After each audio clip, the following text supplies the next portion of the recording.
यजमान श्रीमती दयावंती जी श्री कृष्णलाल जी गुप्ता जी, जिनके नाम बोले जा रहे हैं वो खड़े होकर एक बार अवश्य सामने आवे।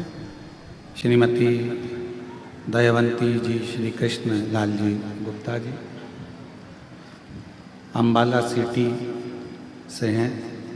सौमथरी बाई सर श्यामलाल जी गोपावत जी की स्मृति में नानालाल दुर्गा शंकर रमेश चंद्र सोनू नरेश जी द्वारा खरसान उदयपुर से कथा के मुख्य यजमान हैं।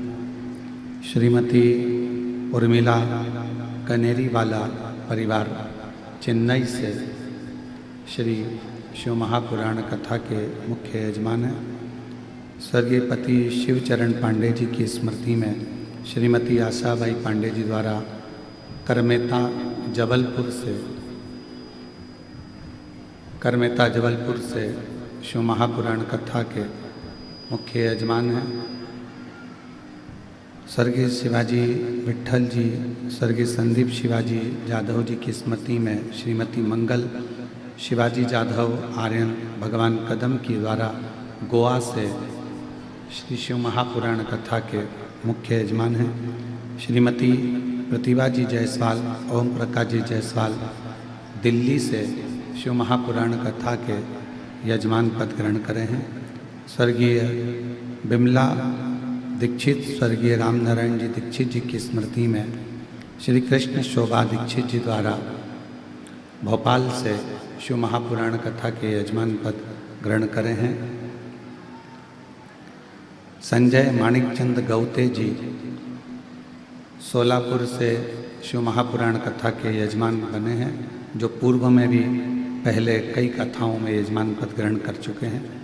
स्वर्गीय अमरबाई स्वर्गीय शांताबाई स्वर्गीय तेजराम जी की स्मृति में अनीता सिंह करण सिंह ब्यालसा जी द्वारा भोपाल से शिव महापुराण कथा के यजमान बने हैं। श्री अमित मुदगल जी बिहटा अम्बाला से शिव महापुराण कथा के यजमान बने हैं, जो पूर्व में भी कई कथाओं के यजमान पद ग्रहण करे हैं। एक बार जोरदार ताली बजाकर सभी यजमान परिवारों का साधुवाद वंदन अभिनंदन। आवाज सेट नहीं है। तेरी कृपा बिना न हिले एक भी अणु, लेते श्वास तेरी कृपा से तनो तनो। बखान क्या करूं मैं राखों के ढेर का, चपटी बहुत में खजाना कुबेर का। हे गंगाधर मुक्ति ओमकार तू, भोले ओमकार तू। आयो शरण तिहारी शंभु तार तार तू। बखान क्या करूं मैं राखों के ढेर का, चपटी बहुत में खजाना कुबेर का। हे गंगाधर मुक्ति द्वार ओमकार तू, भोले ओमकार तू। आयो शरण तिहारी शंभु तार तार तू। शिव कृपा से गुरु पूर्णिमा महोत्सव की ये पवित्र कथा 5 दिवसीय शिव महापुराण की कथा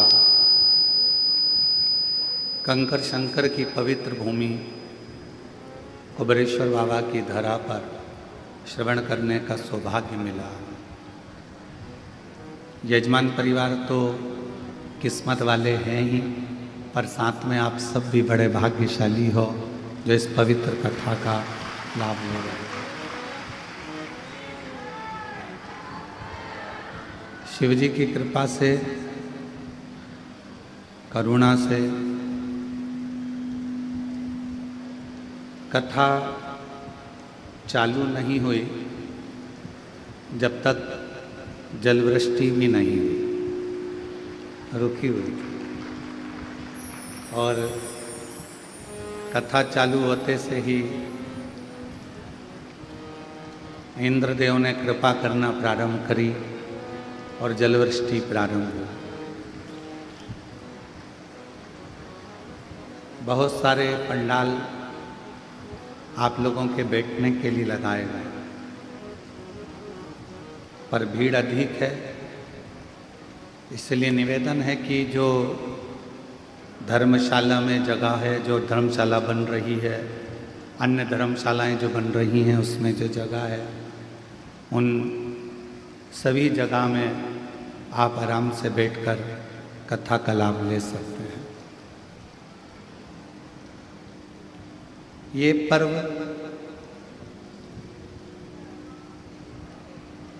शिव की कृपा से ही प्राप्त हुआ और शिव जी की करुणा से ही मिला। पूर्व में जो कथाओं के यजमान पद ग्रहण कर चुके हैं, जैसे सूरत वाले सोमानी जी हैं और चतुर्वेदी परिवार है, सोनी जी हैं, चंदन जी, और ऐसे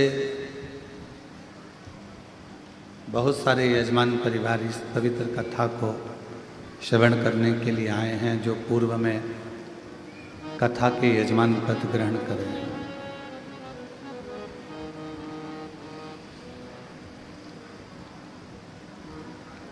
श्रावण के प्रारंभ होने पर ये पवित्र कथा आप जो श्रवण कर रहे हैं, ये हमारे जीवन में एक अलग सी ऊर्जा उत्पन्न करे।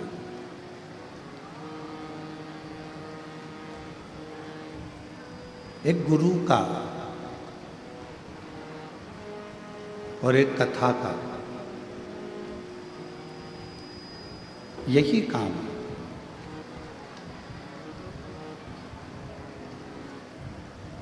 गुरु का काम भी है अपने शिष्य को प्रेरणा देना और प्रेरणा देकर उसको उसकी मंजिल तक पहुंचाना।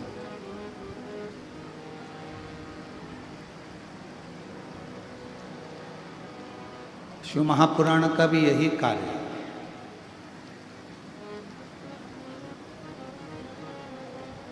कि जितने भी शिव को मानने वाले हैं, भगवान शंकर की विरल भक्ति को जानने वाले हैं, शिव कथा को श्रवण करने वाले हैं, भगवान शंकर की पवित्र कथा का लाभ लेने वाले हैं, वो इस कथा के माध्यम से थोड़ी सी प्रेरणा लेकर भगवान शिव की शरणागति तक पहुँचे। और तेरी कृपा बिना न हिले एक भी लेते हैं श्वास तेरी कृपा से तनु तनु। बखान क्या करूं मैं राखों के ढेर का, चपटी भगोत में खजाना कुबेर का। हे गंगाधर मुक्ति द्वार ओमकार तू, भोले ओमकार तू। आयो शरण दिया शंभु तार तार तू। गुरु का भी यही काम है और शिव का भी यही काम है। गुरु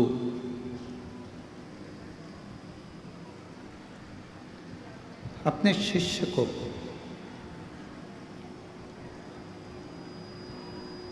उसकी मंजिल तक पहुंचाने का कार्य करता है।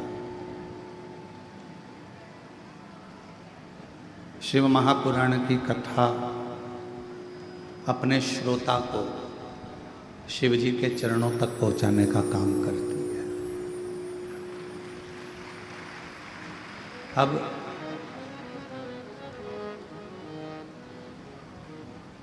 इस कथा को अगर सुनने के लिए बैठे हो तो इस कथा को शिव गुरु शिव महापुराण के रूप में श्रवण करें।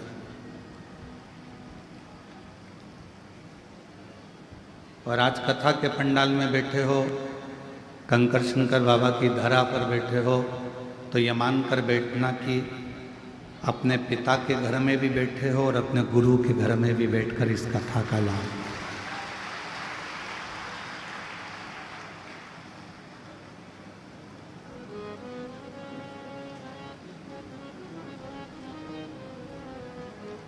एक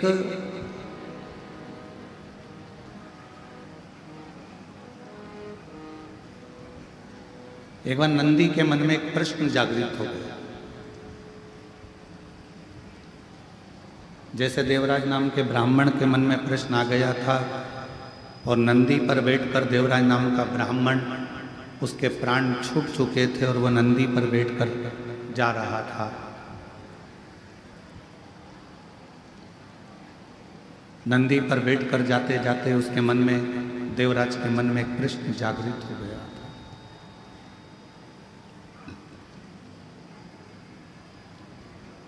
देवराज ने कहा था कि मेरे जीवन में मैंने कभी सत्य नहीं बोला,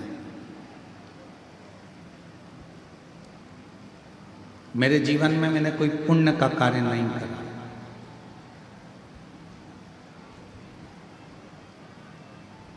देवराज ब्राह्मण कहता है, ना मैंने सत्य बोला, ना मैंने कोई पुण्य का कार्य किया,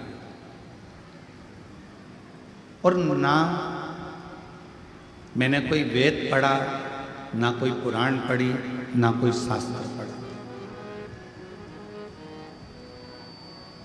और ना ही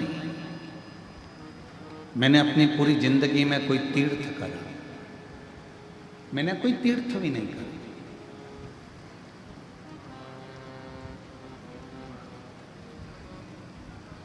ना मैंने दान करा, देवराज कहते हैं, ना मैंने पुण्य करा, ना मैंने कोई सत्कर्म करा, ना कोई मैंने वेद पढ़ा, ना शास्त्र पढ़ा, और ना ही मैं कभी कोई तीर्थ गया। मैं तीर्थ भी नहीं गया। और देवराज नाम का ब्राह्मण कहता है, शिव महापुराण के महत्तम में इतना तो इतना, मैंने कभी जिंदगी में कोई गुरु भी नहीं बना। अब हमारा शास्त्र कहता है कि जीवन में अगर मनुष्य की देह मिली है तो गुरु मंत्र लेना जरूरी है, गुरु दीक्षा लेना जरूरी। पर मैंने तो ना दान करा, मैंने ना पुण्य करा, मैंने ना सत्कर्म करा, मैंने ना तीर्थ करा, और मैंने ना ही अपनी जिंदगी में किसी को गुरु बनाया। तो देवराज नाम का ब्राह्मण शिव महापुराण कथा के महत्तम में कहता है कि फिर मैंने ऐसा कौन सा पुण्य कर लिया कि मुझे तो नरक भोगना था और मुझे नंदी पर बिठाकर भगवान शंकर के धाम लेकर जा रहे हैं। वो पुण्य कौन सा?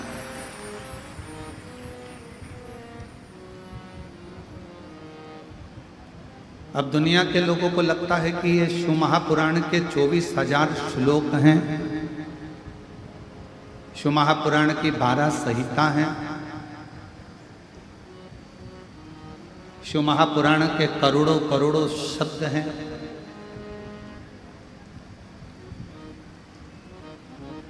ये दुनिया की दृष्टि में केवल इनको शब्द माना गया है, दुनिया की दृष्टि में इनको श्लोक माना गया है, दुनिया की दृष्टि में इसको अध्याय, खंड, स्कंद माना। पर शिव महापुराण की कथा कहती है, यदि किसी ब्राह्मण के मुख से यदि आपने जिंदगी में एक बार भी किसी शिव धाम में बैठकर भगवान की कथा का लाभ लिया है तो समझ लो कि आपका कोई गुरु है कि नहीं पता नहीं, पर आपका गुरु देवाधिदेव महादेव बन जाता है।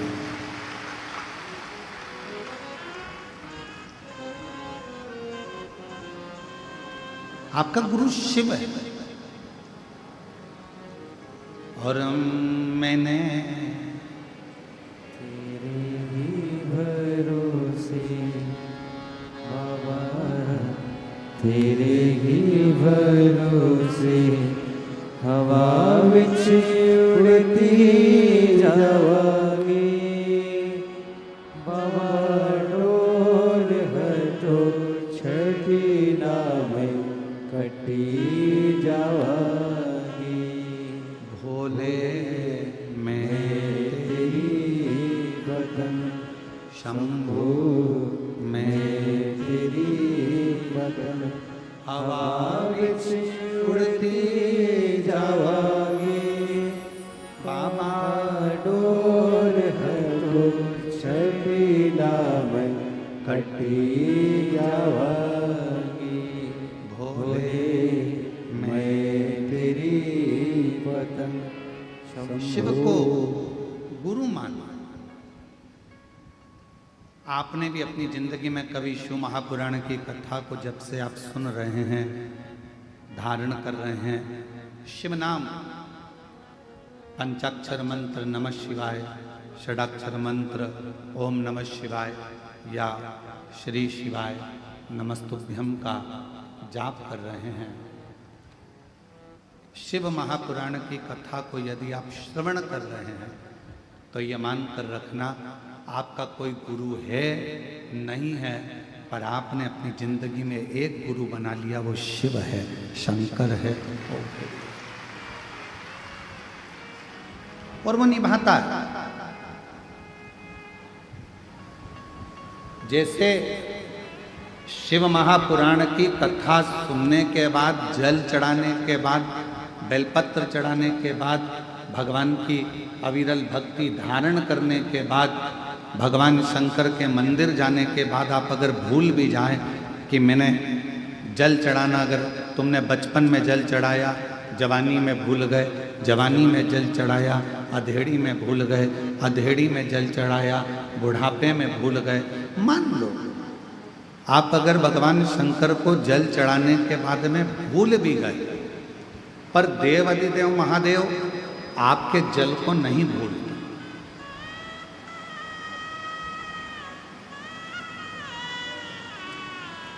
तुम चढ़ाए हो 1 लोटा, वो चढ़ा रहा है 1000 लोटा।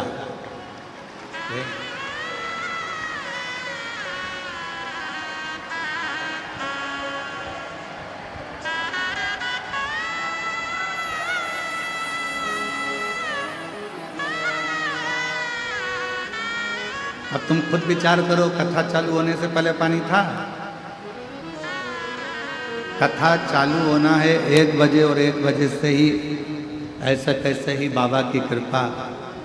तुम लोगों ने जो कुबेरेश्वर बाबा को अंदर जाके 1 लोटा चढ़ाया है तो वो भी तो कृपा कर कर 2 लोटा चढ़ा ही रहा है।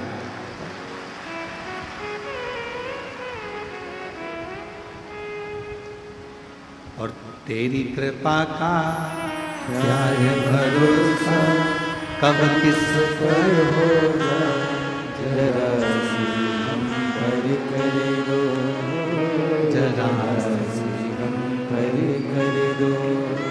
तेरी कृपा का क्या है भरोसा, कब किस पर हो जाए, जरा सी हम पर कर दो, ओ जरा सी हम पर कर दो।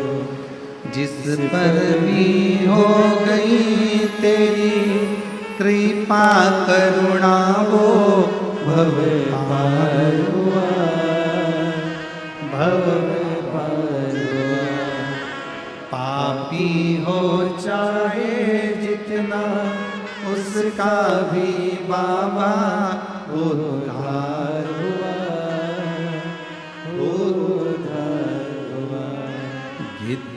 अजामिल गणिका जैसे तेरे मन को भाए। जरा सी हम पर कर दो, ओ जरा सी हम पर कर दो। आप भी बोलो, तेरी कृपा का कब किस पर हो जाए, जरा सी हम पर कर दो, ओ जरा सी हम पर कर दो। कोई भरोसा नहीं।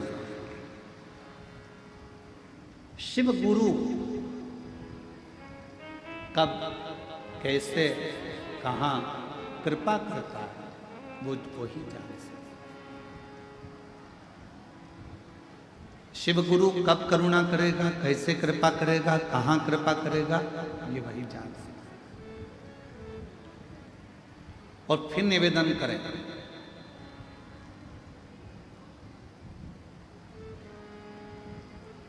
हमारे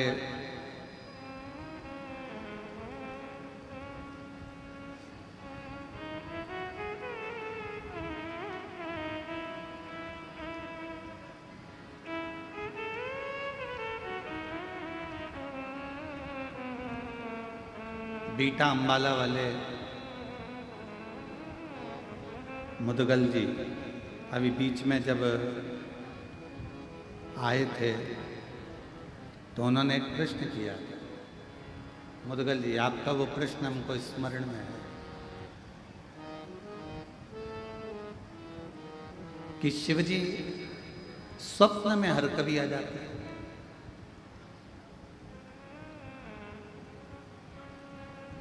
बैठिए। शिवजी स्वप्न में हर कभी आ जाते हैं। तो भगवान शंकर का स्वप्न आना अच्छा होता है कि बुरा होता है? पहले तो स्मरण करें, शिवजी का पूरा स्वरूप जटाधारी, त्रिपुंडधारी, त्रिशूलधारी, त्रिनेत्रधारी, भस्मधारी, नग्नवेशधारी, नंदी, वृषभ, पार्वती, गणेश, कार्तिकेय, अशोक सुंदरी, पूरे परिवार के साथ अगर शंकर जी का पूरा परिवार आपको स्वप्न में दिख रहा है तो ये मानकर चलना कि तुम्हारे यहाँ कोई शुभ कार्य होने वाला है।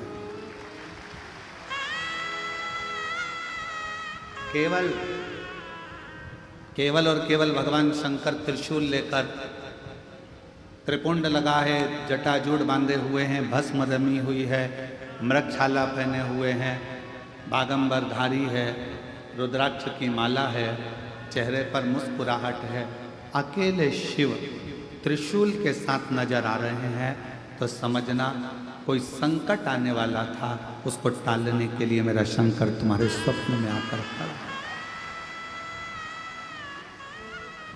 और यदि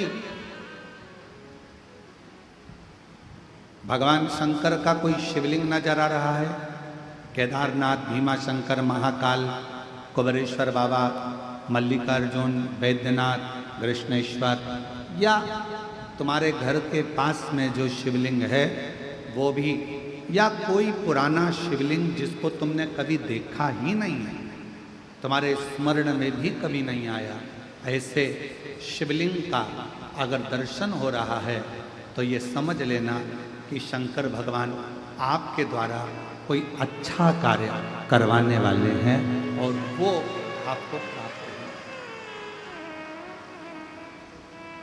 वो प्राप्त हो।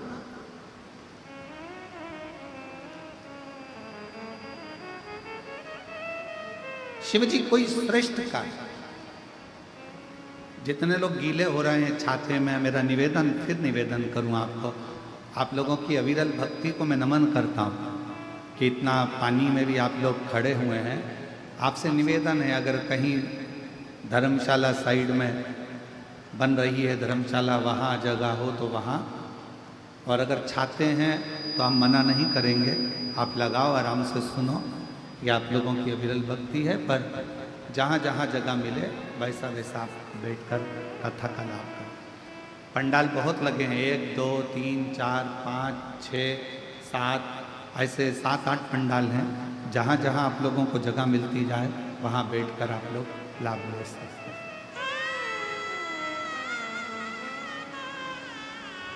शिव कथा कर रहे हैं।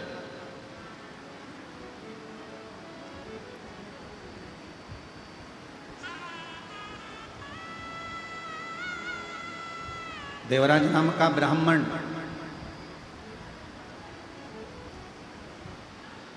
और उस देवराज नाम के ब्राह्मण का सबसे बड़ा क्रम कि ना मैंने कोई पुण्य करा, ना मैंने कोई दान करा, ना मैंने कोई सत्कर्म करा, ना मैंने कोई गुरु बनाया, ना कोई मैं तीर्थ गया, ना मैं कोई अच्छे कार्य के लिए गया। फिर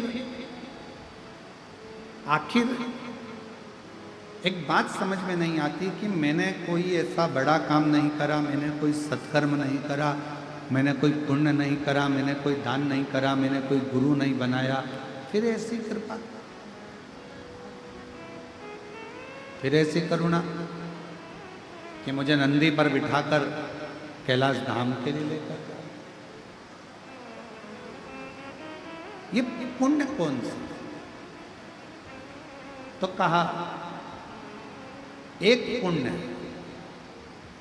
देवराज तुम किसी तीर्थ में नहीं गए, तुमने कभी कोई दान नहीं करा, तुमने कोई वेद नहीं पढ़ा, तुमने कोई पुराण नहीं पढ़ी, तुमने कोई शास्त्र नहीं पढ़ा और ना तुमने कोई गुरु मंत्र लिया, पर एक पुण्य तुमने करा। पहला पुण्य था शंकर भगवान के मंदिर तक पहुंच जाना। शिव महापुराण की कथा कहती है जो शिव के मंदिर तक पहुंच जाता है, समझ लो वो सारे तीर्थ कर लेता है। पूर्ण बोल बम का नारा है, सारी समस्या का हल मान।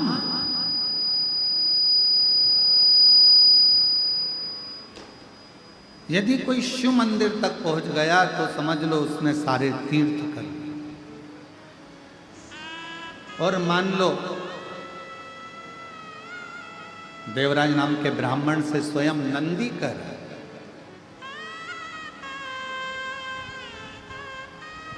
यदि मंदिर में पहुंचने के बाद उसने अगर भगवान शंकर की कथा को, शिव महापुराण की श्रवण कर लिया, वाचन कर लिया, सुन लिया, तो समझ लो उसने सारे वेद पुराण और शास्त्रों को पढ़ लिया और श्रवण कर लिया। सब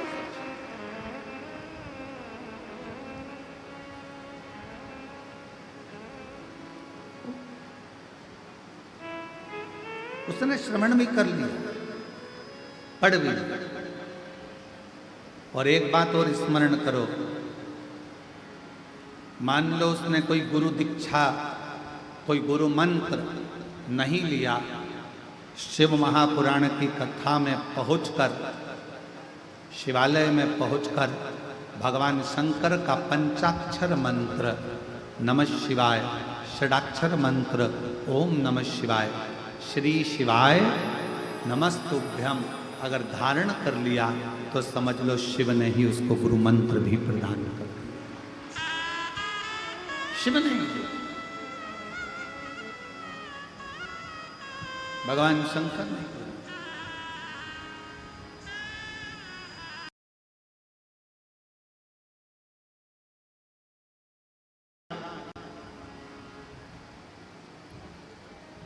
गुरु का काम भी मार्ग दिखाने का है और शिव महापुराण का काम भी मार्ग दिखाने का है।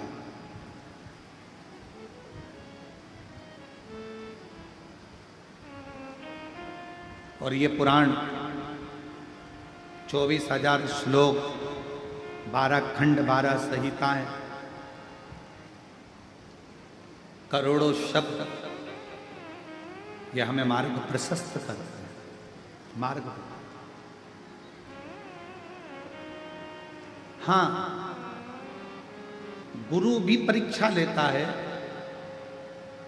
और शिव महापुराण की कथा भी परीक्षा लेता है, शंकर भी परीक्षा लेता है।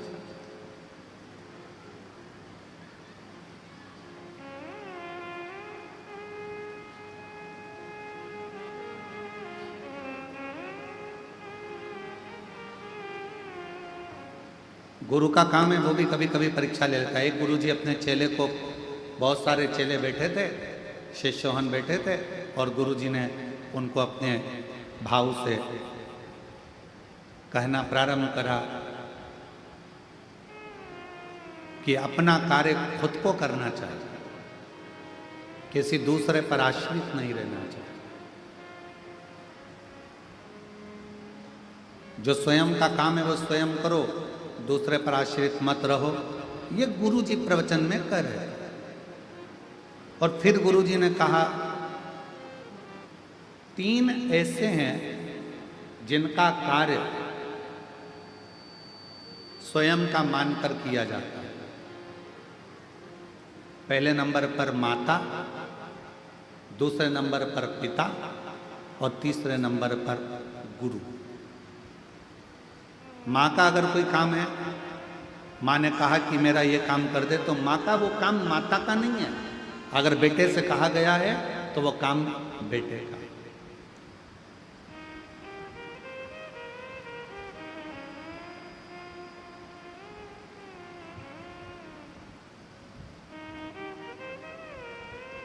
चार साल पहले सूरत वाले सोमानी जी कथा करवाए थे हॉल के अंदर। क्या है सोमानी जी, उस समय पर खटिया पर हम बैठे थे तो आपसे बात कर रहे थे, तो एक प्रसंग आपके मुख से निकला था कि हमारी माता, तो भाभी जी बोली थी हमारी सास और हमारे ससुर का नेचर ऐसा था, वो अपना काम भी स्वयं करना पसंद करते थे, और रसोई घर से जितने लोग आ जाते थे उनको खिलाकर प्रसन्न होना पसंद करते थे। हमें वो संवाद भी याद है हमारे, आपका वो बोला हुआ। और वही शिव महापुराण की, गुरु शिव महापुराण की कथा कर रही है, व्यक्ति को अपना कार्य खुद करना चाहिए, पर 3 का काम उनका नहीं होता।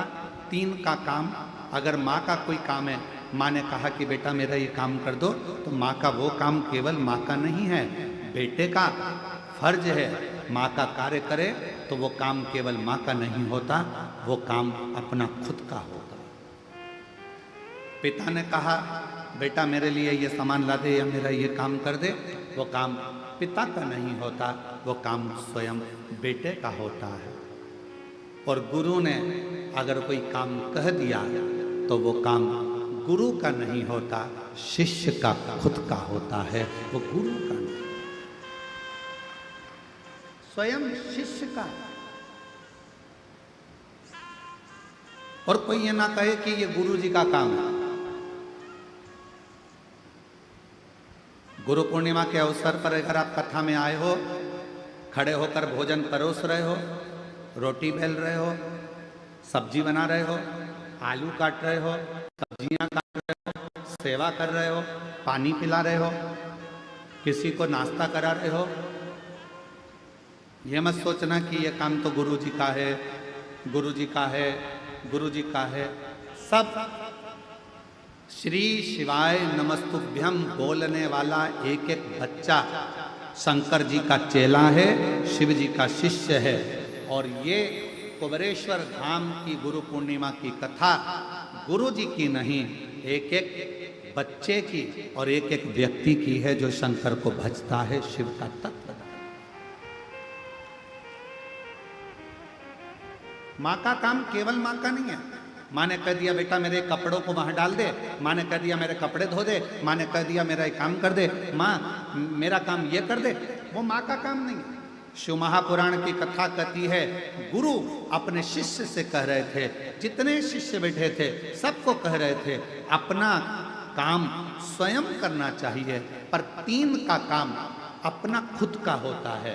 पहला माँ का काम अपना खुद का है, पिता कोई काम बताए वो अपना खुद का है, और गुरु अगर कोई भूल से भी तुमको काम बताते तो वो अपना खुद का है, उसको करना चाहिए, उसको बोलना नहीं चाहिए।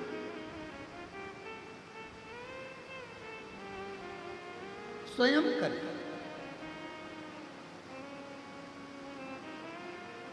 हमारे यहाँ अगर कोई कार्य होता है और कोई चीज़ का पता लगाना होता है कि भाई ऐसा ऐसा काम है, हम इंदौर में सूचना चंदन सोनी जी को कह देते हैं, चंदन भैया जरा पता करना है जरा, अरे चंदन सोनी जी, तो चंदन सोनी जी दुकान को छोड़ देते और पहले काम कर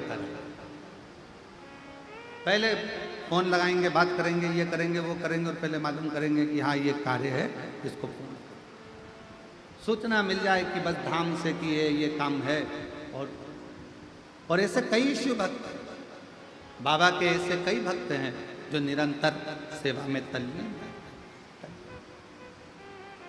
तो शिव पुराण कह रहे, माता का काम अपना है, पिता का काम अपना है, गुरु का काम अपना, स्वयं का काम स्वयं को करना चाहिए। ये गुरुजी प्रवचन में कह रहे थे। अब गुरुजी ने प्रवचन दिया, सारे शिष्यों ने श्रवण करा, बहुत सारे शिष्य बैठे थे, सब ने उस बात को ग्रहण किया। अब ग्रहण करने के बाद गुरुजी ने मन में सोचा कि अब इन लोगों ने ग्रहण तो कर लिया, चलो आज अपने को एक यजमान के घर में भोजन प्रसाद ग्रहण करना, भोजन ले, चलो सारे के सारे गुरुजी के साथ में चल।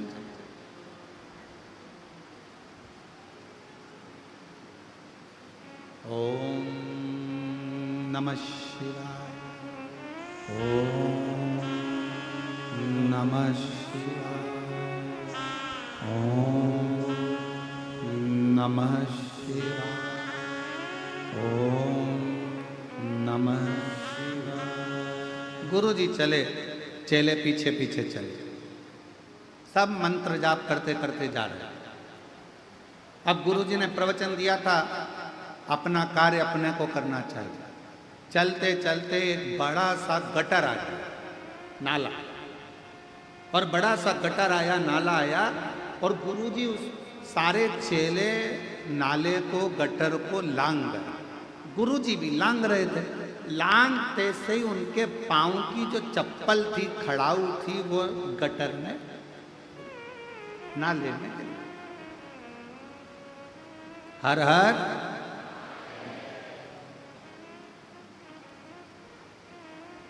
अब वो चप्पल गिर गई, खड़ाऊ गिर गई गटर में, नाले में, और गुरुजी चिल्ला कर बोले, अरे मेरी खड़ाऊ, मेरी पादुका नाले में चली गई, गटर में चली गई। जितने चेले थे सब लोग तैयारी करने लगे। कोई कहने लगा एक काम करो, सफाई कर्मी को बुला के लाओ। गांव में गया, एक सफाई वाले को बुलाने गया, दूसरा डंडा लेने गया, तीसरा चिमटा लेने गया, चौथा कुछ लेने गया। सब यहां वहां भटक रहे। 15 मिनट हो गए, कोई खड़ाऊ न निकाला। एक शिष्य सबको देख रहा था, गुरुजी को प्रणाम करा, गटर में उसने सोया, गटर में हाथ डाला, खड़ाऊ को निकालने लगा, पर खड़ाऊ उसके हाथ में नहीं, खड़ाऊ उसके हाथ में नहीं, पादुका उसके हाथ में नहीं। अब जब खड़ाऊ उसके हाथ में नहीं आई, पादुका नहीं आई, उसने अपने तन का वस्त्र उतार कर गुरुजी को दिया और गटर में कूद गया, नाले में कूद गया।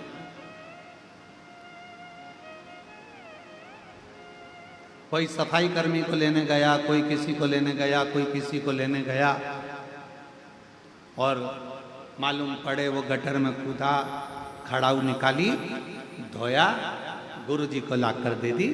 गुरुजी ने खड़ाऊ पहन ली और सारे के सारे शिष्य आ गए। और आते से शिष्यों ने कहा कि गुरुजी तो इतना बड़ा प्रवचन दे रहे थे कि खुद का काम खुद को करना चाहिए, तो गुरुजी इस गटर में, इस नल्ले में क्यों ना कूदे पादुका निकालने के लिए? गुरुजी ने तो प्रवचन दिया था कि खुद का काम खुद को करना चाहिए, तो फिर गुरुजी नाले में क्यों ना कूदे, गटर में क्यों ना गए?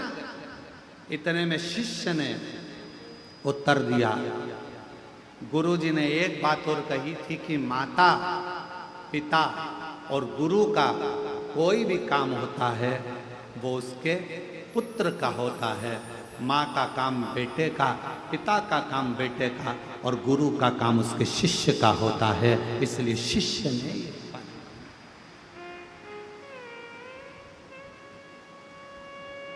चल दिया, फिर चल दिया। ओम नमः शिवाय, ओम नमः शिवाय, ओम नमः शिवाय, ओम नमः शिवाय। फिर चल दिया। जजमान के यहाँ भोजन ग्रहण किया, वापिस लौट कर आ गए। गुरुजी को मालूम था सामने गटर है, चप्पल फिर चली जाएगी पादुका। उन्होंने अब की बार पादुका का हाथ में उठवाया, लांग गए, आश्रम पहुंच गए। और गुरुजी सारे शिष्यों को बुलाए और बुलाकर कहा कि आज मेरा दिल बड़ा प्रसन्न है, बहुत खुश हूं मैं आज मेरा मन कर रहा है।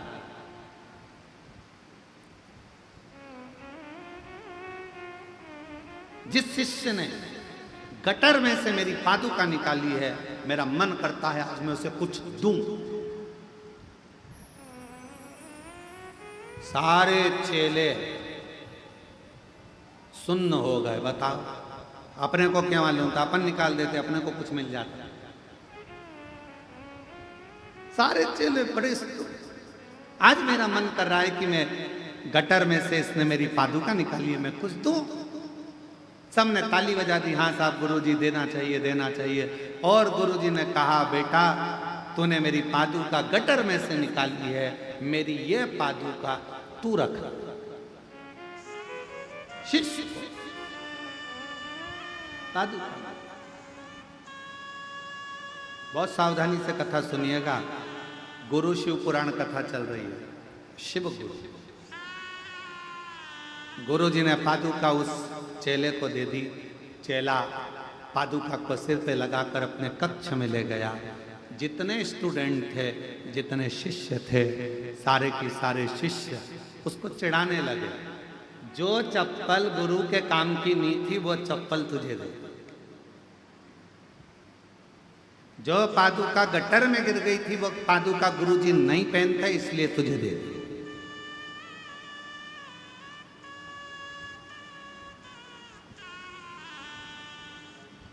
कई लोगों के मन में एक भ्रम चलता।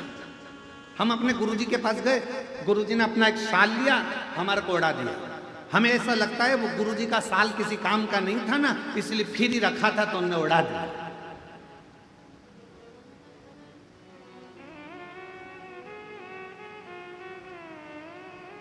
अब कौन समझाए,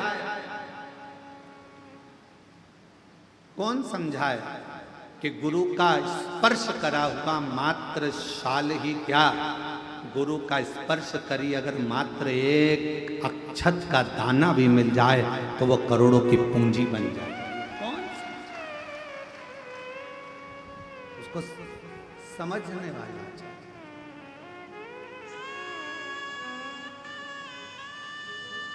और मैंने तेरे ही भरोसे बाबा, तेरे ही भरोसे हवा बिच उड़ती जवानी, बाबा डोरा तो छड़ी ना कटी जवानी। कौन सा एक चावल का दाना भी अगर शिव गुरु का मिल जाए, शंकर का मिल जाए, कोई सतगुरु का मिल जाए तो वो हमारी जिंदगी को सवार देगा। एक चावल,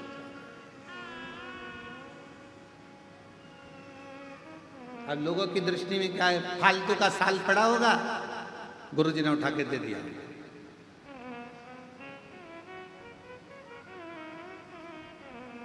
अब जरा विचार करिएगा, फालतू के साल को भी अगर गुरु तुम्हारे गले में डालकर कीमत वाला बना सकता है तो तुम भी फालतू हो, तुमको भी उठाकर शंकर के चरणों में डालकर तुम्हें कीमत वाला बना सकता।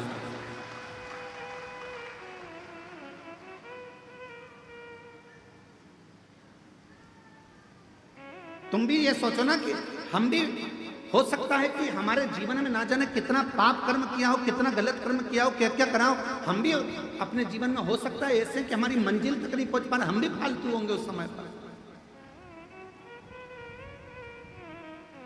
हमारे पास में भी कोई कार्य नहीं होगा तो हमारा गुरु, कोई शिव गुरु ऐसा मिलेगा कि हमको भी परमात्मा की शरणागति तक, शुभ कार्य तक पहुंचा सके, अच्छी जगह तक पहुंचा सके।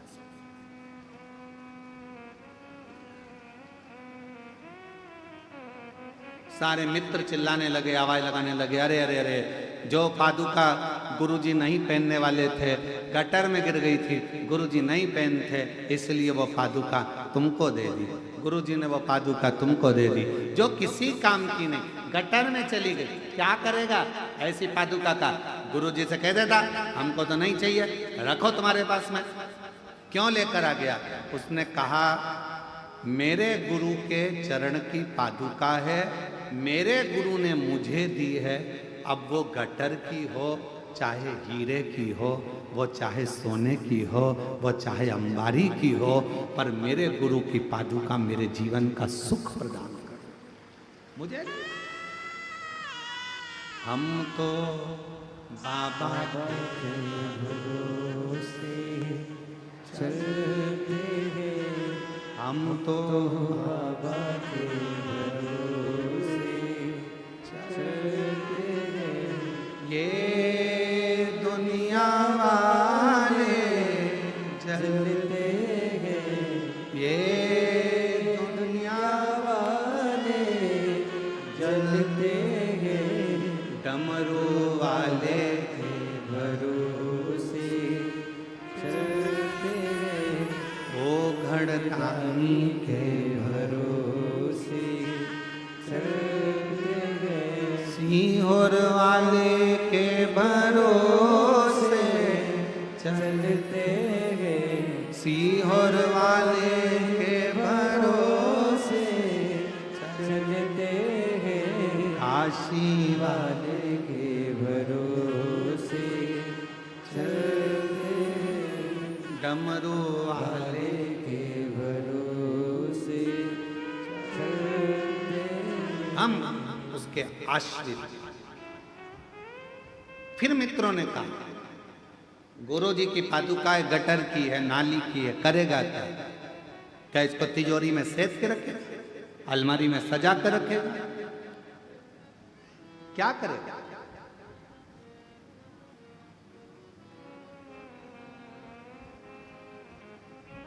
और शिव पुराण कहती है बाबा तेरे चरणों की गर धूल जो मिल जाए, सच कहता हूं मेरे कुबरेश्वर बाबा मेरी जिंदगी सवर जाए। सच कहते हैं तेरी करुणा दिन रात बरसती है, कहते हैं तेरी करुणा दिन रात बरसती है, एक बूंद जो मिल जाए,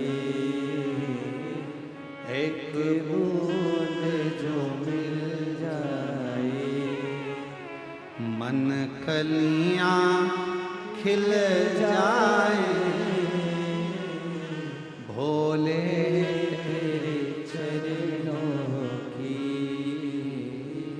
कर धूल जो मिल जाए, बाबा तेरे चरणों की घर धूल जो मिल जाए, सच कहता हूँ बाबा, सच कहता हूँ गुरुदेव, किस्मत ही बदल जाए, बाबा तेरे चरणों कई किस्मत। यहाँ तो पादुका की बात करते हो। शिष्य ने कहा मेरे गुरु ने मुझे दी, भले गटर की है, नाली की है, कैसे कैसे?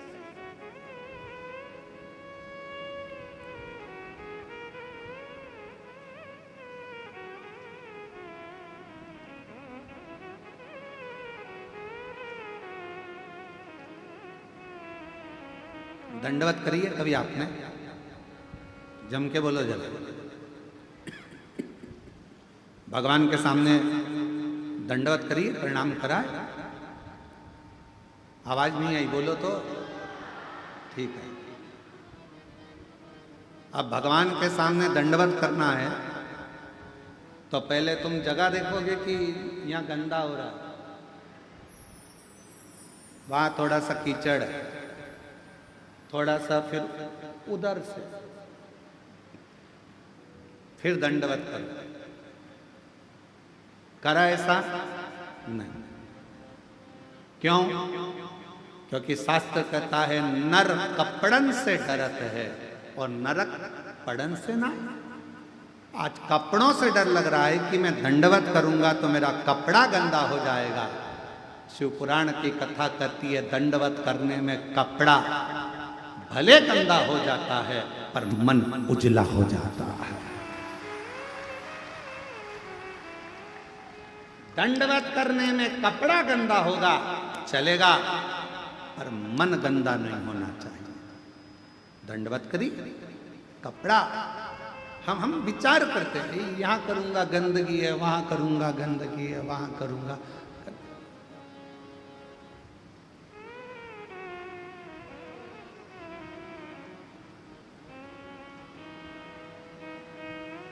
कितना सुंदर कहा है, सावधानी पूर्वक सुनिएगा।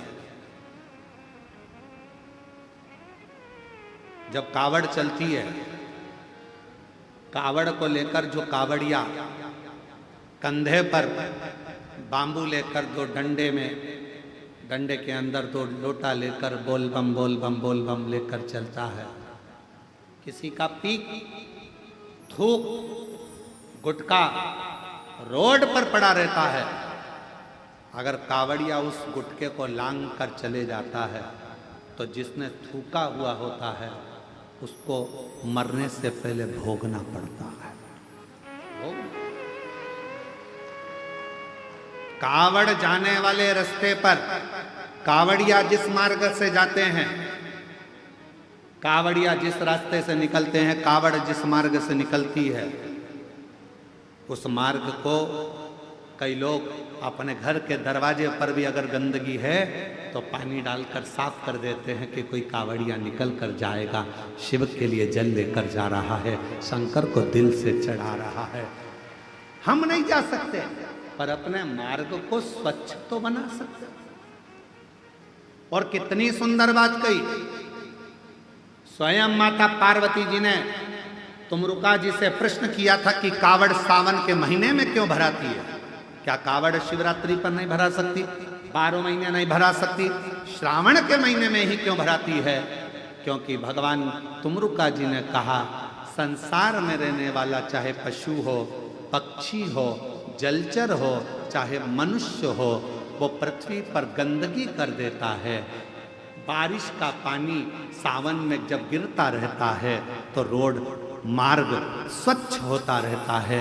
तो जिसने अगर कुछ गंदगी करी भी है तो उसको दोष नहीं लगता और कावड़ियां निकलता चलता। श्रावण में कावड़ की महत्वता क्यों? क्या माघ महीने में कावड़ नहीं भर सकते? क्या बैसाख महीने में कावड़ नहीं भर सकते? क्या हम ज्येष्ठा महीने में नहीं भर सकते? कार्तिक में नहीं भर सकते? भादों में नहीं भर सकते? केवल श्रावण का महीना कावड़? उसका कारण केवल इतना सा है, जल वृष्टि होती रहती है, भूलवश कोई थूक कर चले गया, वो पानी से साफ हो जाता है। तो जिसने थूका उसको दोष नहीं लगता है। कावड़िया के चलने से पाप उत्पन्न नहीं होता, इसलिए श्रावण के महीने में ही कावड़ को भरा जाता है। ये शिव की उदारता, शंकर की करुणा। नहीं तो शिव जी के कावड़ तो बैसाख में भी बढ़ सकते थे, जिस समय लोग ठंडा पानी भरते हैं भगवान को चढ़ाते हैं। और नहीं तो कई लोगों के मन में आता है कावड़ क्यों चढ़ा रहे हो सावन में, भगवान के ऊपर तो पहले से ही इतना पानी गिर रहा है बारिश का, क्या करोगे चढ़ाकर। पर कावड़ को श्रावण महीने में चढ़ाने का कार्य ही यही है कि मान लो कोई पक्षी है, उसने गंदगी कर दी, कावड़ या उलांग कर गया, पक्षी को दोष लगे, उससे अच्छा है श्रावण के महीने में जलवृष्टि होती रहती है और वह जलवृष्टि के कारण कावड़िया चलता रहता है तो किसी को दोष नहीं लगता। बाबा के धाम पर जाकर अविरल जल को समर्पित करता है तो सुख का अनुभव करता है, सुख का।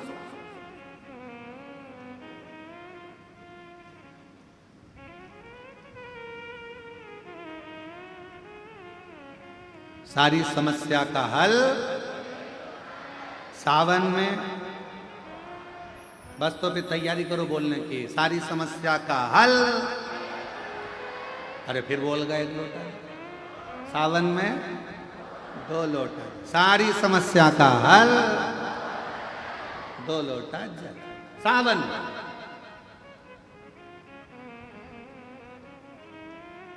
कितनी कृपा शिव करता है मेरे ओघड़दानी मेरे शंकर भगवान। तो ये ना विचार करे कि गंदा है गंदगी है, भगवान के सामने दंडवत करते समय ये विचार ना करा जाए। जब हम गिरि गोवर्धन नाथ जी की दंडोती परिक्रमा करे, सालों हो गए, तो गिरिराज बाबा की जब 21 किलोमीटर की दंडवत परिक्रमा सोते सोते सोते सोते दंडवत करते करते कोई स्थान ऐसा आता है जहाँ नाली भी निकल कर जाती है। अब 21 किलोमीटर में तो ढेरों स्थान पड़ते हैं, तो वहाँ दंडवत करते करते ये नहीं देखा जाता कि गटर की नाली है, बेकार स्थान है, किसी ने थूक दिया है, किसी ने गंदगी कर दी, नहीं। गिरिराज धारण प्रभु तुम्हारी शरणे, गिरिराज धरण प्रभु तुम्हारी शरणे। बोलते बोलते परिक्रमा 21 किलोमीटर की 9 दिन में धीरे धीरे पूरी करी। हम नर्मदा जी की परिक्रमा करने गए, बहुत पहले की बात है, बहुत लंबा समय है। जहाँ चले जाते कोई गंदगी भी है तो उसको लांगते लांगते भजन करते, माई नरब दे हर, माई नरब दे हर, माई नरब दे हर, माई नरब दे हर, माई नरब दे हर।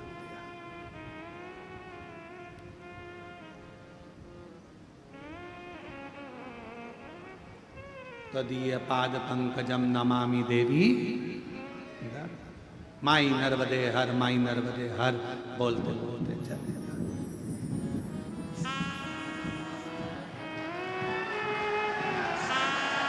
माई, बोलते चले जाओ। और इसमें यह नहीं देखा जाता कि सामने गंदगी पड़ी है, कोई सामान पड़ा है। कावड़ उठाने वाला कावड़िया जब कंधे पर कावड़ ले लेता है तो वो ये नहीं सोचता 10 किलोमीटर है, 11 किलोमीटर है कि 150 किलोमीटर है, वो नहीं देखता। पिछले वर्ष सीहोर कुबरेश्वर धाम पर अमरावती से भी आगे से 350 से 400 किलोमीटर दूर से पैदल चलकर लोग कावड़ लेकर आए और अभी फिर आ रहे। इस वर्ष सागर, मध्य प्रदेश के सागर से आगे नर्मदा जी है, लगभग वहां से पड़ेगा यहाँ तक 322 किलोमीटर दूर से लोग पैदल चलकर कावड़ लेकर आ रहे। कावड़िया कंधे पर कावड़ ले लेता है, ये विचार नहीं करता कि मुझे कहां तक जाना है। कावड़ उसने ली है, चिंता भोलेनाथ को करना है, कब मंजिल तक पहुंचाना है ये उसके ऊपर। तो चल रहा, अगर मान लो ये नहीं देखा जाता कि ये गंदगी। अब कुछ शिष्य ने अपने मित्रों से कहा मेरे गुरुजी की पादुका है, मेरे गुरुजी ने दी है, वो गटर की है, नाली की है, कहाँ की है? और बाबा तेरे चरणों के होना हमें बास रे, तेरे चरण रज से बुझानी हमें प्यास रे। ये उसके चरण का बिंद मिल गया, उससे बढ़कर कोई सुख। पादुका रख ली, शिष्य चिढ़ाने लगे, समय बीत गया, शिष्य लोग अपने अपने घर चले गए, ये भी पादुका लेकर गया। पादुका ले जाने से पहले इसने घर के अंदर बंदर बार बांधी, मेरे गुरु की पादुका आई है। पास में उसके मित्र रहते थे, उसके घर के माता पिता को कह दिया तुम्हारा लड़का पागल हो गया, गुरुजी ने जिस पादुका को गटर में गिरा दिया था वो गुरुजी पादुका खुद नहीं पहने, इसको दे दी, और वो पादुका तुम्हारा लड़का लाया है। उसने लाकर उस पादुका को एक श्रेष्ठ जगह पर पूजन के लिए रख लिया। बस रोज पादुका का पूजन करता, समय निकलता गया। 6 महीना, 8 महीना, 1.5 साल, 2 साल निकले, उसका ज्ञान बढ़ता गया, विद्वत्ता बढ़ती गई, वैभव बढ़ता गया। जब गुरु कृपा करता है तो फिर वैभव के साथ में धन देना प्रारंभ कर देता है। पहले तपाएगा, गुरु का काम, मेरे शंकर भगवान का कार्य, मेरे शिव तपाएंगे, गुरु तपाएगा। अरे जाओ भगवान के भरोसे रहो, करो मेहनत थोड़ी करो, अरे मैं तो हार गया। कितना सुंदर कहा है रामकृष्ण परमहंस जी ने स्वामी विवेकानंद जी को जब हारते हुए देखा। रामकृष्ण परमहंस जी ने जब स्वामी विवेकानंद को देखा कि इसका हृदय थोड़ा कछोट रहा है, थोड़ा टूट रहा है, अंदर से स्वामी विवेकानंद जी थोड़े से टूटते हुए दिखे, तो गुरु ने सोचा कि ये टूटे ना। रामकृष्ण परमहंस जी स्वामी विवेकानंद जी का हाथ पकड़कर समुद्र के तट पर ले गए, और रामकृष्ण परमहंस जी ने समुद्र के तट पर स्वामी विवेकानंद जी को बिठाया। थोड़ी देर में एक मछुआरा मछली पकड़कर जाल लेकर आया, बहुत सारी मछली थी। गुरु जी ने कहा देखो स्वामी विवेकानंद, इसमें 3 तरह की मछली है। पहली जो सोच रही है कि अब मैं मरूंगी, दूसरी निकलने का प्रयास कर रही है पर थोड़ी देर में वो हार जाती है, और तीसरी मछली बार बार निकलने का प्रयास कर रही है। इसमें 3 मछलियां हैं। बोलो स्वामी विवेकानंद, इनमें से कौन सी मछली जाल में से निकल जाएगी, बताओ। स्वामी विवेकानंद जी ने कहा गुरुदेव, वो तीसरे नंबर की मछली जो बार बार निकलने का प्रयास कर रही है, वो एक ना एक बार जाल में से निकल जाएगी। स्वामी विवेकानंद जी से रामकृष्ण परमहंस ने कहा मनुष्य के जीवन में भी 3 पड़ाव आते हैं। दुख के समय में पहले नंबर की मछली की तरह मनुष्य होता है, हिम्मत हार जाता है, मेरा ये काम नहीं होगा, मेरा दुख कभी समाप्त नहीं होगा, मेरी तकलीफ नहीं मिटेगी, मुझे लगता है भगवान ने मेरी किस्मत में औलाद दी नहीं, मुझे ऐसा लगता है भगवान ने मेरी किस्मत में दुख ही दुख दिया है, हिम्मत हार कर बैठ जाता है। वो पहले नंबर की मछली है। दूसरे नंबर का स्वामी विवेकानंद, ये दूसरे नंबर की मछली वो है जो एक मनुष्य हिम्मत करता है, मैं आगे बढ़ूंगा, मैं आगे बढ़ूंगा, पर थोड़ी सी दूर चलने के बाद फिर लोग कह देते तेरा काम नहीं होगा, मुश्किल है, हिम्मत हार कर बैठ जाता है। थोड़ा तो बढ़ता है, फिर हिम्मत हार कर बैठ जाता है। ये दूसरे नंबर की मछली है। और तीसरे नंबर की मछली वो होती है, एक बार हिम्मत हारी, फिर बढ़ूंगी, फिर बढ़ूंगी, फिर बढ़ूंगी, मरते दम तक बढ़ने का प्रयास करूंगी, तो एक न एक दिन चाल से निकल जाऊंगी। दुख आया, तकलीफ आई, कष्ट आया, थोड़ा प्रयास करना। स्वामी विवेकानंद जी को 3 मछली से भगवान रामकृष्ण परमहंस जी ने अपने शिष्य को ज्ञान उपदेश दे दिया था कि तीसरे नंबर की मछली प्रयास करती रहती है तो मंजिल तक पहुंच जरूर जाती है। आप अपना प्रयास करते रहना, हिम्मत हारने वाले हों। सेकंड नंबर के जो लोग होते हैं, दूसरे नंबर की मछली जो होती है, लोगों ने कुछ कहा, हिम्मत हार गए, किसी ने ताना दिया, हिम्मत हार गए, किसी ने कुछ कहा, हिम्मत हार गए। कहने लगे कहने वाले, आग लगे बस्ती में, अपन रहो मस्ती में। किसी ने निंदा कर दी, बुराई कर दी, मन दुख गया, आज के बाद मैं ये काम नहीं करूंगा, आज के बाद ऐसा करूंगा ही नहीं। अरे अभी थोड़ा करा है, आगे चलकर 4 गुना और करो, क्योंकि तुम्हें हिम्मत नहीं, तुम्हें हिम्मत नहीं आ रहा है। निंदा करने वाला निंदा करेगा, बुराई करने वाला बुराई करेगा, अपशब्द कहने वाला अपशब्द लिखेगा सोशल मीडिया में, अन्य जगह पर। उसका काम केवल एक है, तुम्हारे भीतर के विल पावर को तोड़ना। तुम्हारे भीतर के विश्वास को तोड़ना, तुम्हारे भीतर के विल पावर को, तुम्हारी मजबूती को तोड़ने के लिए लोग दिन भर सोशल मीडिया हो, अपशब्द लिखने से बाज नहीं आते और अपशब्द बोलने से बाज नहीं आते, पर भीतर से मजबूत रहना कि तुम शंकर के शिष्य हो, टूटने वाले नहीं। भीतर से मजबूत रहना, तुम टूटने वाले नहीं। ये मेरे शंकर का एक शब्द अपने भीतर उतार कर रखना कि 3 मछलियां रामकृष्ण परमहंस जी ने स्वामी विवेकानंद जी को दिखाई थी। पहली जो हिम्मत हार गई, मर गई, दूसरी आगे बढ़ी, फिर ठंडी होकर बैठ गई, और तीसरी बार बार प्रयास करती रही। 1 बार नहीं होगा, 2 बार नहीं होगा, 3 बार नहीं होगा।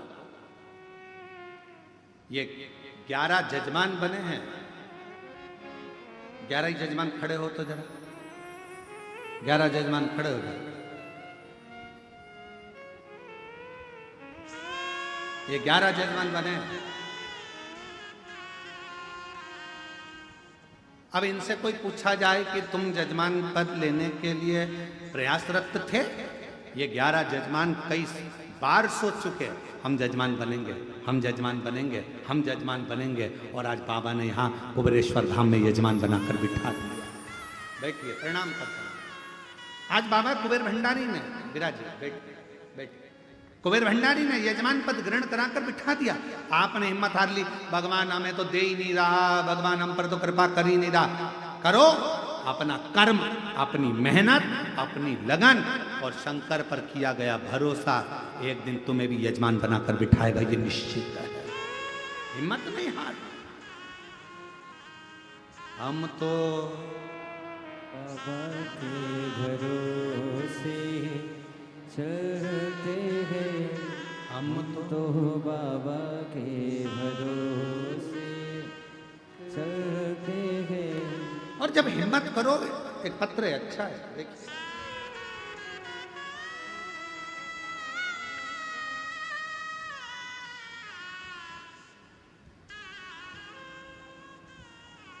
ज्योति मिश्रा, शांति नगर बांदा, उत्तर प्रदेश की रहवासी है।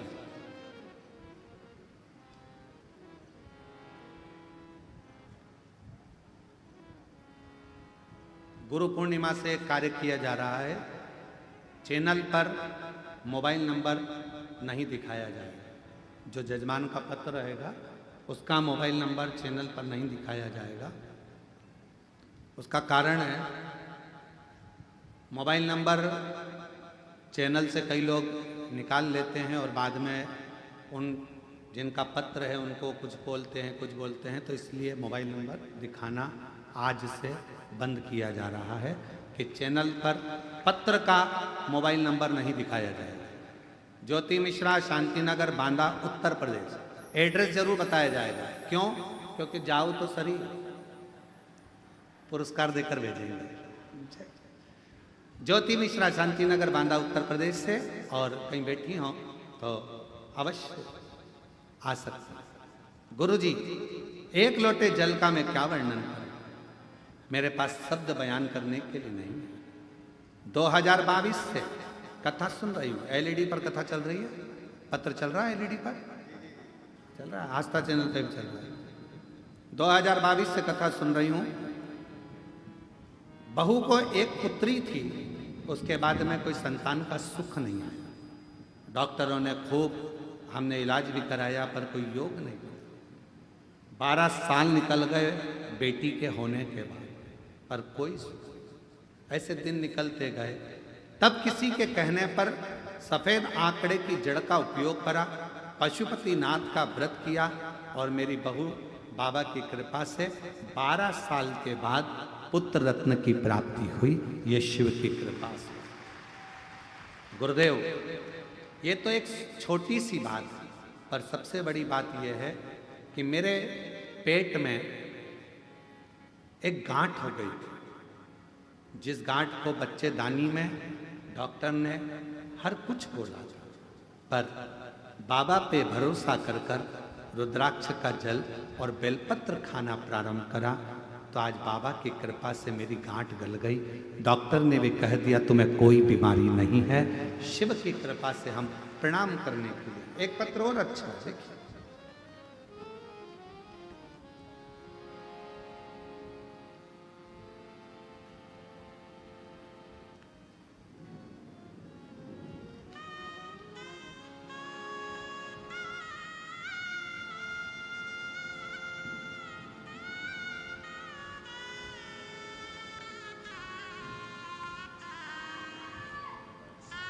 मैं मोहिनी राणा, जिला धौलपुर,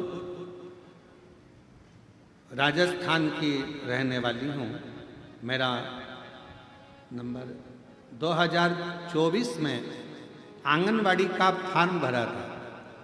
कुछ दिनों के बाद उन्होंने फॉर्म में कोई गलती निकाली, फिर फॉर्म भरा, फिर कोई गलती निकाली। 2024 का रुद्राक्ष महोत्सव फरवरी में अपने कुबरेश्वर बाबा सीहोर लेकर आए और बाबा से विनती कर कर गई। आज बाबा की कृपा से 1 अप्रैल को मुझे ज्वाइनिंग आ गई। बाबा को प्रणाम करने के लिए यहाँ पर आए। शिव तत्व कहता है, एक माँ ने पत्र में लिखा, लक्ष्मी उमाशंकर चौरसिया, राजीव नगर, बेगमपुर, दिल्ली से आए हैं। कहीं बैठे हों जिनका पत्र पढ़ा जा रहा है वो लोग आ सकते हैं। मेरी पोती की तबीयत बहुत खराब थी। बाथरूम में प्रोटीन जाता था, जिस वजह से उसकी किडनी खराब हो गई थी। उसके हाथ ने काम करना बंद कर दिया था।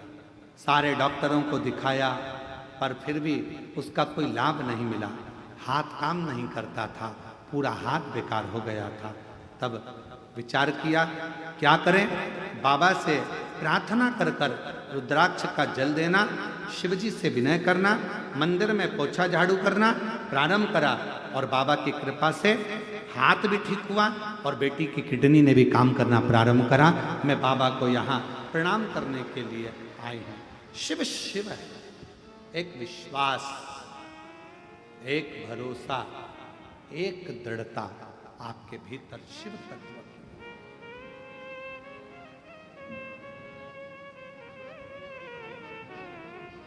एक दृढ़ता अपने भीतर। और शंभु शरणे पड़ी मांगू घड़ी रे दुख काटो दया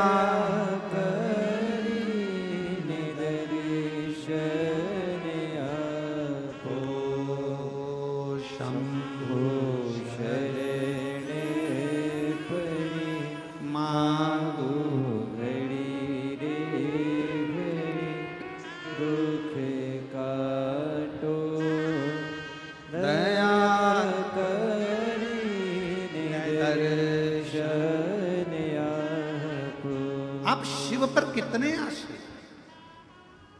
भगवान की भक्ति में यह नहीं देखा जाता कि कहां गंदगी देखने का काम शिव महापुराण की कथा नहीं सिखाती। शिव महापुराण की कथा तो यह कहती है कि शिवालय में अगर बाबा के धाम में अगर पहुंचे हो और 1 लोटा जल चढ़ाने के लिए भी जा रहे हो तो वहां गंदगी देखने के लिए मत जाना। शिवालय में जाना तो बाबा की उस धाम की सुंदरता, उसकी अच्छाइयाँ, उसकी श्रेष्ठता देखने के लिए। श्रेष्ठता। कई लोग कहते हैं गुरुजी ये कंकर शंकर की पूजन होती है कुबेरेश्वर धाम में, हम यहाँ पूजन कर रहे हैं। लोग चप्पल पहन के सामने से निकल गए, हम यहां बैठकर पूजन कर रहे हैं, लोग जूता पहनकर वहां से निकल गए। कंकर शंकर की पूजन होती है, कोई पांव उधर रख दिया, कोई चप्पल उधर रखकर निकल गया। हमारा निवेदन है, तुम चप्पल देखने के लिए बैठे हो, तुम जूता देखने के लिए बैठे हो, तुमने 5 कंकर बीने रखा, तुम्हारा ध्यान तुम्हारे महादेव में होना चाहिए। यही तो कुबेरेश्वर धाम है जहां दिल लगाया जाता है, दिमाग नहीं, दिल लगाया जाता है।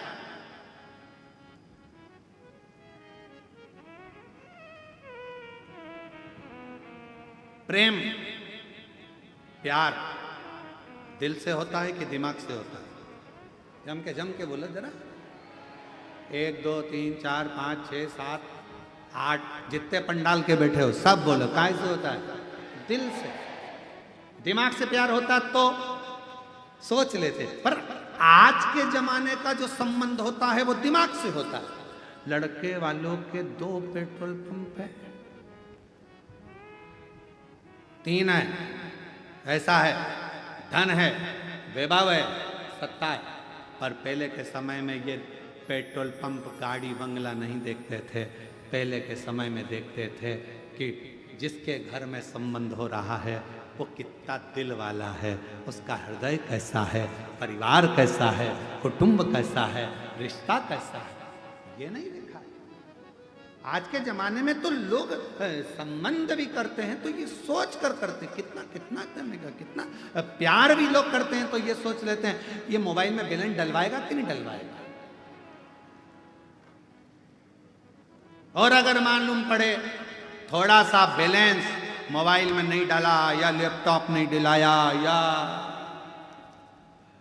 कुछ भी नहीं दिलाया तो ब्रेक, हम तो बोले ही नहीं, आवाज वहां से आ रही है ब्रेक का, हम तो बोले ही नहीं है, वहीं से आवाज आ गई। सब चतुर हो गए, वो सब होशियार, उसी समय तुरंत कर दिया ब्रेक, संबंध नहीं रखना, खत्म कर। उसने स्विच ऑफ करा, मोबाइल पटका। अब ये दिल से प्रेम नहीं था, ये केवल दिमाग से था कि इससे कुछ प्राप्त करना है, इससे कुछ लेना है। गुरुजी से संबंध कैसा निभे तो कहा दिल से। गुरुजी के पास जाओ, ये सोचकर मत जाना कि गुरुजी मुझे कुछ देंगे।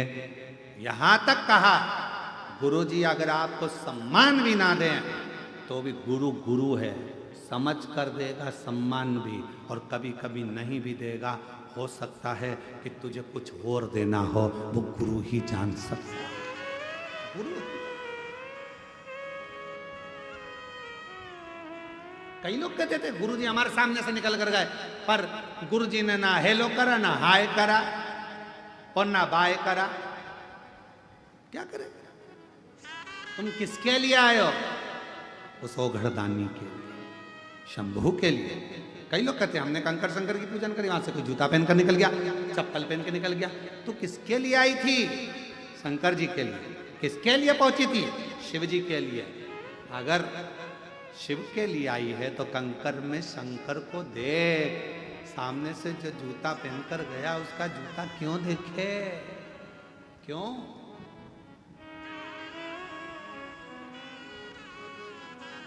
कितना सुंदर कहा है, जब प्यार हो जाता है, प्रेम हो जाता है तो चांद में भी सूरत नजर आती है। उसी तरह जब प्रेम हो जाए तो कंकर में भी शंकर नजर आता है। शिव शिव वही। और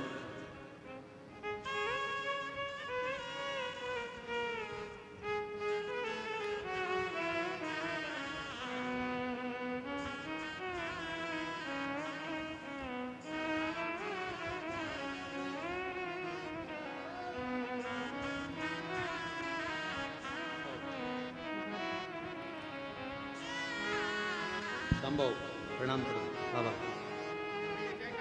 प्रणाम।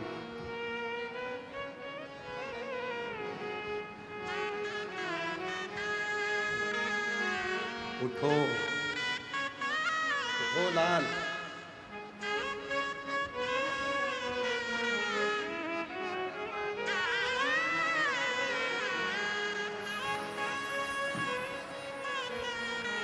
इसने सिद्ध कर दिया है कि 2 की गोदी में नींद अच्छी आती है, एक माँ की और एक गुरु की। चैन से सो, बैठा है संभालो, सब बोलते हैं।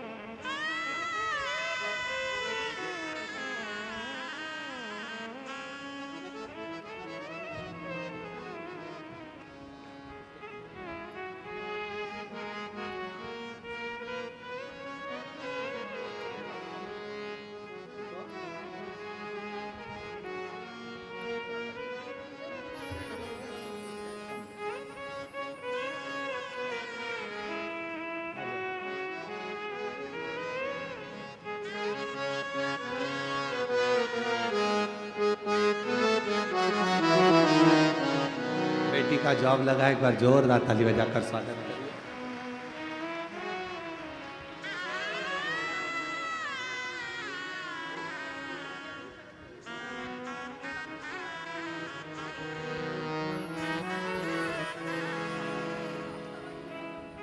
दीदी बोल रही हैं इतनी बीमार थी 3 साल से, एक भी दवाई खाने का बाबा ने मौका नहीं दिया, मैं पूर्ण स्वस्थ हो गई।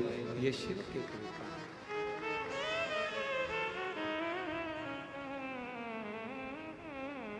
और तेरे डमरू की धुन सुन के मैं काशी नगरी आई हूँ। तेरे डमरू की धुन सुन के मैं काशी नगरी आई हूँ। तेरे डमरू की धुन सुन के मैं काशी नगरी आई हूँ। तेरे डमरू की धुन सुन के मैं काशी नगरी आई हूँ। मैं काशी नगरी आई हूँ। मैं काशी नगरी आई हूँ। मैं काशी नगरी आई हूँ। मैं काशी नगरी आई हूँ। मेरे भोले ओ बम भोले, मैं काशी नगरी आई हूँ। मेरे भोले ओ बम भोले, मैं काशी नगरी आई हूँ।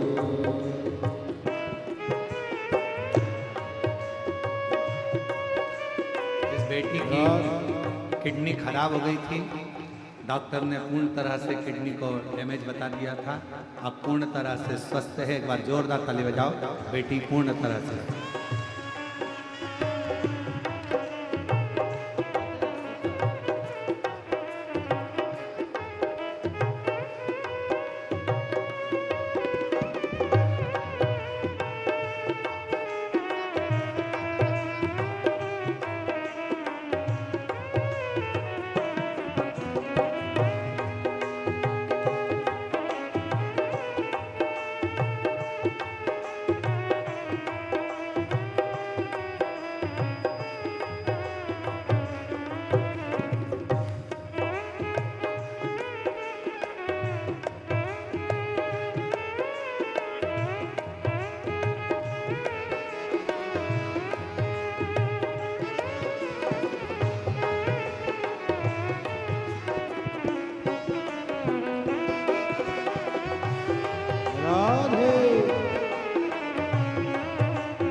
हम नेओ भोले, तेरी काशी में गंगा है, सुना है हम नेओ भोले, तेरी काशी में गंगा है।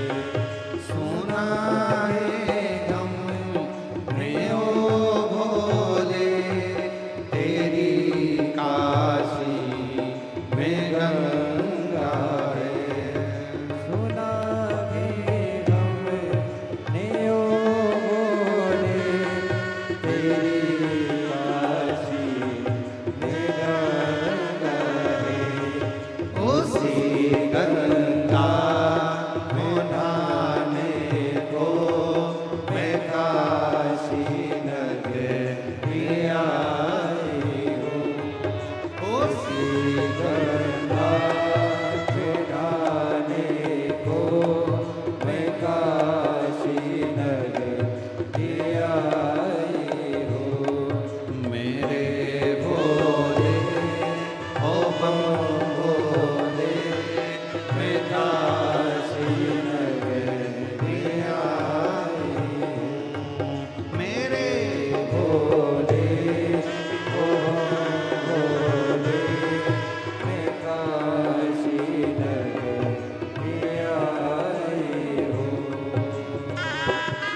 राधा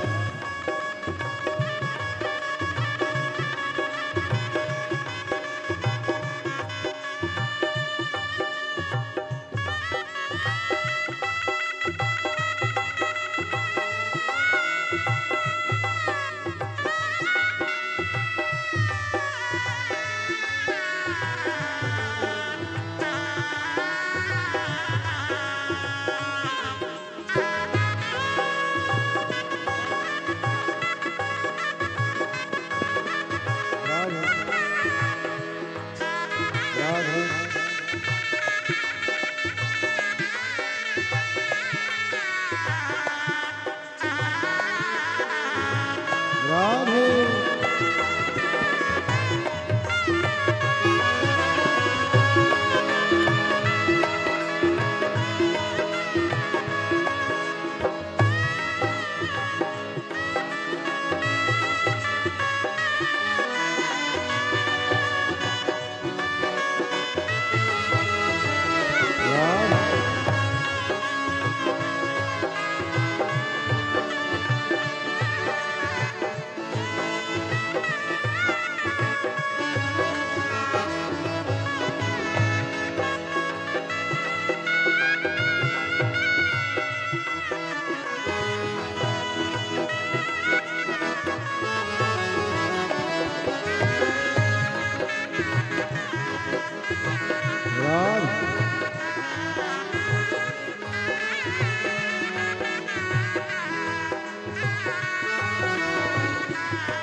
सुना है हम नेओ भोले, तेरी काशी में मोती है।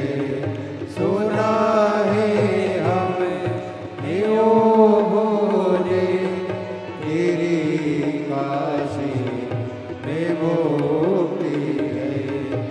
उसी मोती को पाने को मैं काशी नगरी आई हूँ। उसी मोती को पाने को मैं काशी नगरी आई हूँ। मेरे भोले ओ भोले, मैं काशी नगरी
मन का भाव अवश्य कहें, दिल से प्रार्थना करें, बाबा को भाव से हृदय से पुकारें, शिव जी को अपने मन का भाव अवश्य करें, हृदय से प्रार्थना करें, बाबा से दिल से बाबा से विनय करें, निवेदन। जहाँ जगह मिले वहाँ बैठकर शिव जी को अपने मन का भाव साथ में बोलेंगे सभी लोग, हृदय से प्रार्थना करें। जहाँ भी जगह मिले वहाँ बैठ जाएं और प्रार्थना करें, विनय करें।